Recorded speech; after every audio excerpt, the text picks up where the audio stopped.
Ladies and gentlemen, welcome back to the CSTV. I'm your host, Kathleen Igaltoto, Madam CS, and this is the Striker. Stay tuned and have it true and true. If there's somebody actually in Kenya who is not a good student of history, or rather history and government, is Musalia Mudavadi. You know, yesterday, yesterday, ANC, that is Mudavadi's political party, and the UDA marched. You know, literally, Mudavadi sold his political party to President Ruto. Now, you know, this is a very serious political move, and it's a very, very sensitive one. And one could wonder then, what is in for Musalia Mudavadi?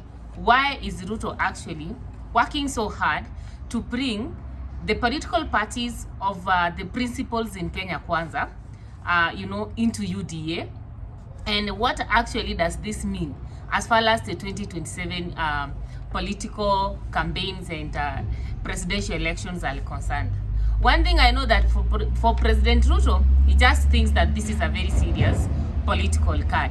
And maybe Musalia Mudavadi thinks this is a very serious political move that he has made. So I want this discussion to form the basis of our today's analysis. However, before I dive in, if you are new to this channel, welcome home, karibu nyumbani. Remember to subscribe, like, share, and comment on our videos. Turn on the notification bell so that the next time we are uploading a video, YouTube will automatically notify you. If you are a returning subscriber, thank you so much for tuning in. Kindly remember to like, share, and comment on our videos. Now, the matter of ANC, that is Musalia Mudavadi's political party, and UDA did not just start yesterday. Actually, they said that the talks about matching those political parties started way back when Rigathi Gachagua was the deputy president. And it was not only Musalia Mudavadi who was supposed to dissolve his chama and join UDA. No, it was actually Musalia Mudavadi together with Moses Wetangula who was supposed to dissolve his Ford Kenya political party. However, Moses Wetangula seems to be a very good student of history and a very good political student, because he decided that actually he's not dissolving his political party. And but Musalia Mudavadi decided, like, you know what, I'm going to dissolve. And yesterday the two political parties marched, forming all marking the climax of all this march. Now, what does this actually mean to Musalia Mudavadi? Number one, Musalia Mudavadi has made a very, very big political blunder. That is my take. He's made a very big political blunder, and they seem not to have learned actually from what happened to Rigathi Gachagua. Now look here, Rigathi Gachagua entered the UDA without his own political party, entered Kenya Kwanza without any political party to use as a bargaining platform. At the time when President Ruto was done with him, he could not get the respect of President Ruto. He ended up also not getting the respect and the dignity and the support of the people in UDA. As a result, his impeachment process was a very quick one. Now, Musalia Mudavadi has dissolved his political party, meaning he has lost, number one, the only political platform that he had to bargain for, power and another negotiation as far as the 2027 elections are concerned. So literally, Musalia Mudavadi loses not only bargaining power, but also the funds that comes with owning a political party. You understand? Because he is no longer having a political party, and the political party now that we have is that one of Ruto, and that is UDA. And as you could see, actually, even the leadership structure in that political party is more inclined to the people who are in UDA. So literally, Musalia Mudavadi has made a very big political blunder, and this one is going to haunt him, and is going to regret seriously. Number two, I agree at all. I see that actually the matter between ANC and the UDA adds nothing to Ruto's camp and also to Musalia Mudavadi's camp. President Ruto has lost the mountain. That one is not a debatable thing anymore. And there's a very big probability that up to 99% that ODM is not going to support him. The writings are on the wall. And if ODM is not going to support him, then it means parts of Western Kenya, that is Kakamega, Luo Nyanza, coastal part of Kenya, actually are not going to vote for President Ruto. Meaning the only place that President Ruto has is Rift Valley. One could say that the fact that Musalia Mudavadi and Moses Masaka Wetangula are in power together with the Kenya Kwanza government, he has that section of the western part of Kenya. Allow me to tell you, as a mate of the people from western part of Kenya, I can confidently tell you here that in western part of Kenya right now, DAP, that is Eugene Wamalwa's political party, is the only party. Literally, Musalia Mudavadi's political party, actually, nobody even recognizes that it exists. Even he's in Vihiga backyard, some of his MCAs are from ODM. So you realize that Musalia Mudavadi has very little influence in Western Kenya. If you asked me, Natembeya actually is the man on the ground. That is the person that actually people are talking about. And if you go deep to the western side of Kenya, they are feeling like for a long time they have been supporting other groups. You know, ODM is not their political party. Then now, UDA is not their political party. So it's high time that they have their own political party that actually advocates for Mrembe Nation. And as things are, DAP seems to perform that particular role. So from where I stand actually, if Ruto actually dissolved ANC, or told Mudavadi to dissolve ANC so that he can be able to get the votes on ANC from Vihiga, actually I think he made a it's a very serious political mistake and blunder, because Musalia Mudavadi has nothing to offer from the western part of Kenya.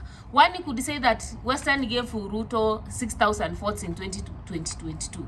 But with the popularity of UDA going down, and we know everybody associated with Ruto being seen as an enemy, I don't think that even Moses Masika Wetangula is going to bring votes to Ruto. So literally, if Ruto thinks that by dissolving ANC and making them join UDA, it's going to add N elections or N votes into his bag, actually that's a very big blunder. And the same applies to Musalia Mudavadi. He's not going to gain anything after dissolving his own political party. Number 3, I realized that the merger locks out Mount Kenya out of the Kenya Kwanza government. Now Ruto has moved very fast to bring on the western part of Kenya to his block. But literally, this is in theory. In practice, it's not working. And theoretically, it's locking out Mount Kenya. Locking out Mount Kenya in this way, you know, it kind of seems not to be interested with what Mount Kenya stands for, or whether Mount Kenya is in its government or not. The people he has from the mountain are the people who have been rejected. The people who people call, who are unpopular among the people, actually. So, the move to bring ANC into UDA actually is to tell Mount Kenya actually off. I'm not interested with you. And this is a very big political blunder. Why am I saying that? There is no way President Ruto is going to win elections in 2027 if he doesn't have the mountain on his side. And I say this because already we know Luo Nyanza is not going to vote for President Ruto. And so is the coastal ODM stronghold and the Western Kenya. So literally, Ruto is only remaining with one region, Rift Valley. And whether Rift Valley can make a president on its own, my political scientists, you know, telling me, can it actually work? From where I stand, it cannot actually work. Historically, there's no president in this country who has won elections without Mount Kenya.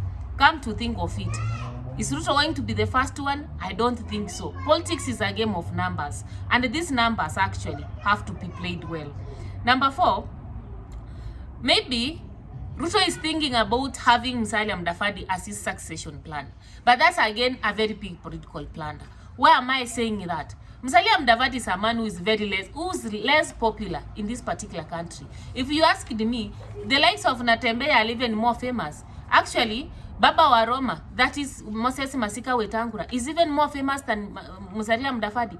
The fact that Ruto even went ahead, you know, to be appointing Musalia Mudavadi the head of the Minister of Foreign Affairs, so that he can be able to mingle with, you know, the international community and also sit in the highest security council in this country. it tells us something. Perhaps it's preparing him for succession, but that has to do with 2032. Because literally, President Ruto is not going to say that in 2027 he's not going to run. So when he's thinking about maybe succeeding Musalia Mudavadi succeeding him in 2022, in 2032, reality be told, Ruto is not so sure that actually he'll win elections in 2027. After all, the ground is very hostile for him.